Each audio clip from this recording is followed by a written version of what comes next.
Wales. Victoria's government to ban the sale of machetes after an attack at a shopping centre. The AEC will conduct a recount in Goldstein, but it will only be a partial one. Let's get to our Monday panel. Joining me, Assistant Minister, the Prime Minister Patrick Gorman, and former Liberal MP for Mackellar, Jason Falinski. Why don't we start with those recounts? Jason, I know you're keeping a close eye. We've got one that is happening in Bradfield for a full recount and a partial in Goldstein. Two Liberal versus so-called teal contests. It seems that the AEC is partly doing it in Goldstein for, ensuring there's community confidence. Some of that vote was bouncing around in the third count of that, for example. You comfortable with everything that's happening here? No, I'm not, Tom. I think this is just absolutely absurd. The AEC are breaking their own rules, and for reasons that they will have to disclose, I think, at some point. The bouncing round to which you refer never actually saw Tim Wilson's margin go out, not down. I understand, it's been reported today that Zoe Daniel has been assisted in this by Labor Party pollsters and other people, and even their own arguments fall short of this recount, partial or otherwise. I don't know why the AEC is doing this, and the truth is none of us do. Well, they have released their reasons for it. I will say that those votes were bringing the margin out and then brought it back in, so it did bounce around. It was going out and back in, and by a significant amount, so that's incorrect. There's not a rule, by the way. It's a convention for under 100. So Tom, that's been happening in every electorate around Australia. Does every electorate get a recount? Hang on. Jason, you said they weren't coming in at all. There were corrections to the tally that brought the vote in. I'm bringing the facts here. You can have a crack at the AEC. When the reallocation started, when the reallocation started, Tim Wilson was ahead by 160 votes. How much is he ahead by now at the end of that reallocation, Tom?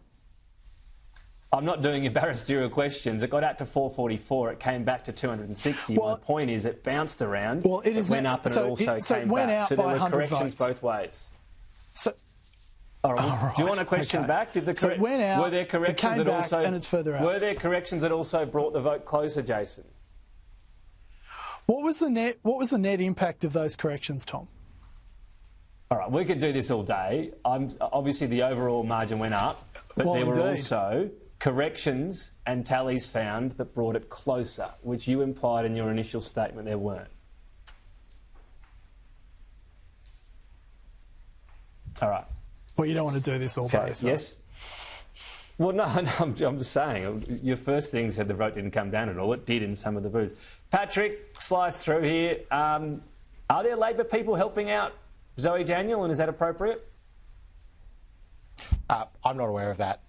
Simple as that, Tom. That's a straight answer to your question. We had a Labor candidate in that electorate. That person was not successful. This is now a contest that the Electoral Commission has to count all of the votes. I mean, what I think is very interesting is we've got Jason Falinski here, who's the President, the Secretary, the Treasurer, and the immediate past President of the Tim Wilson fan club, having an absolute hissy fit about the Electoral Commission just doing their job. We should let the Electoral Commission do their job. And I know that's not true. That's outrageous. That is outrageous. I'm sorry, I can't allow you to get away with that. Tim Wilson himself says he's relaxed. Well, if Tim Wilson maybe that's not outrageous. I think Jason should take the same chill pill.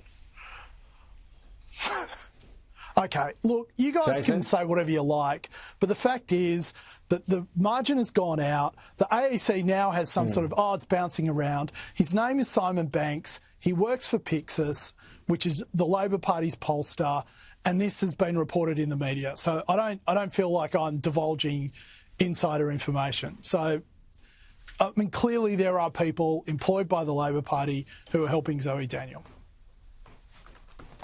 All right, well, be that as it may, as I said, the point around the recount, the final check where it was bouncing around, it was going up and down, Jason, was looking at distributed preferences, so not those who voted Wilson. OK, Tom, let me ask you one last question. Did it, in the end, did it go up or did it go down?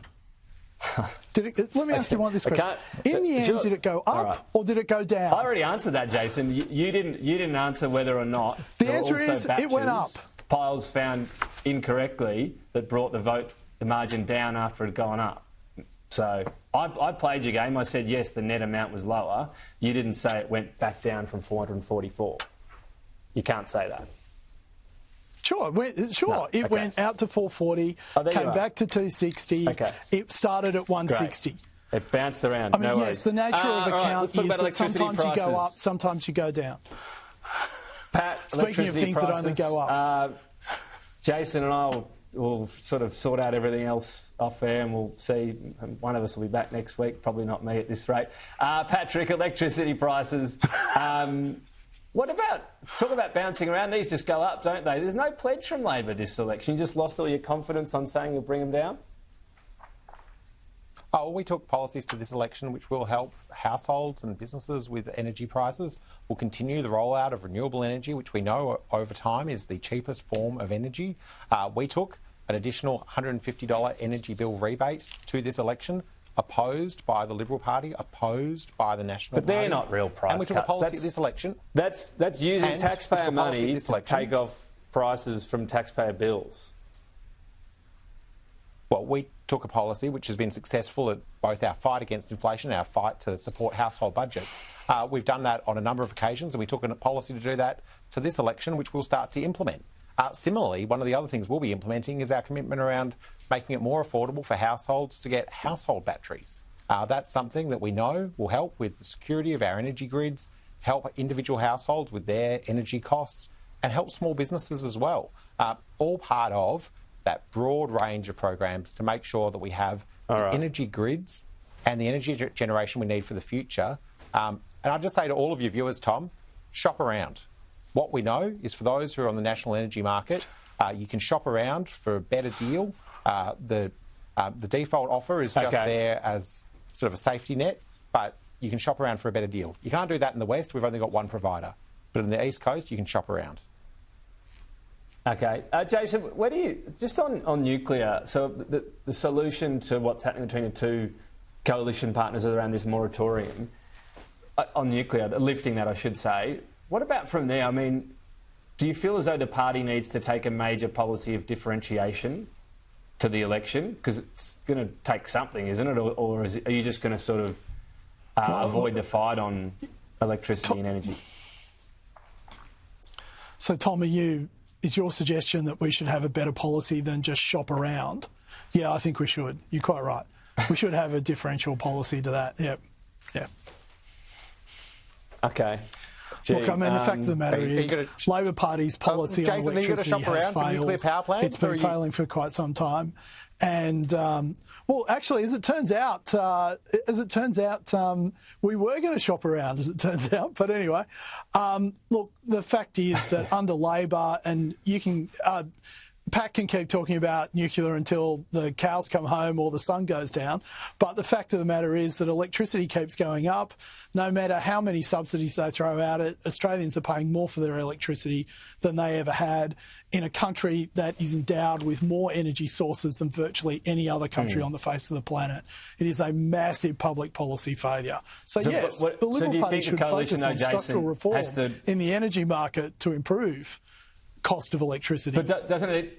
So does that mean, though, on the other side of things, because the coalition was sort of shaping up to oppose part of the renewable rollout without saying exactly what it would do, does it need to be a bit more concrete in what it's doing around that, for example?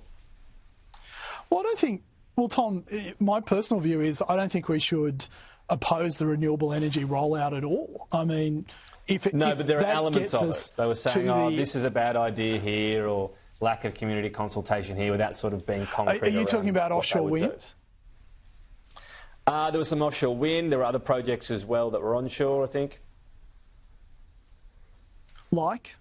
Anyway, look, I think with offshore wind, yes, there are some communities that are opposed to offshore wind. We need to be cognizant of what they say. But ultimately, any renewable energy or major renewable energy project manager or investor will tell you offshore wind is very expensive and probably not the way to go forward in terms of reducing costs for electricity. So I don't know really what to say there. if you leave these things up to the market, you're probably going to end up with a different mix than we have at the moment, because we've obviously heavily favoured renewable energy, but that doesn't. But emissions continue to go up under this government, and that's an important factor as well. Yeah. So. Projects-wise, I mean, the coalition was going to have a cap at one stage on renewable energy investment, and I guess the point was, where do you cap it? Patrick, on this though, does Labor just go, well, we won the election, everyone must love these rollouts, or... Well, effectively you were, because it was going to be less renewable energy compared to Labor's plan. But anyway. We'll continue doing what we've been doing. That was because we were... Okay. All right. Jason, you've had quite a bit of content. I don't know if you've got any policy insights you've given us. You're true. Over to you. Quite a fair go. Thank you. Tom, we'll continue doing what we're doing, which is making sure that we have the energy that Australians need now and a plan for the future. That means making sure that we support the rollout of more renewable energy, which is low cost, zero carbon, and it's the sort of energy that both Australians and businesses want. And so that's what we'll continue to do. We've got our support there for the transmission infrastructure. We've got our support there for people who want to be able to store their own energy through household and small business batteries. We've got the work that we've done over a number of years, consulting with communities, including for the offshore wind proposals in Bunbury, or offshore from Bunbury here in the west. We'll continue to do that. And what I think is a good thing for the country is that we aren't stopping everything that was happening for the choice of then going down the path of nuclear power sometime in the 2050s. I think that's a good thing, and I think most Australians agree that it's a good thing that we've not gone down that path. I found the quote that came to mind, Jason. It was about David Littleproud saying, we don't need large-scale industrial wind farms, whether they be offshore or onshore, and he said, we'll see in our energy mix, and we never sort of saw the concrete, here's what's in, what's out. But anyway, we'll talk about it next week or later today. Jason, Patrick. Was David expressing a personal opinion? Oh, just a leader of the Nats, All right, Jason, Patrick, we'll patch things up. We'll talk next week. We'll see what we can do. Thank you. When we come back, why a priest has reprimanded the energy minister during a mass.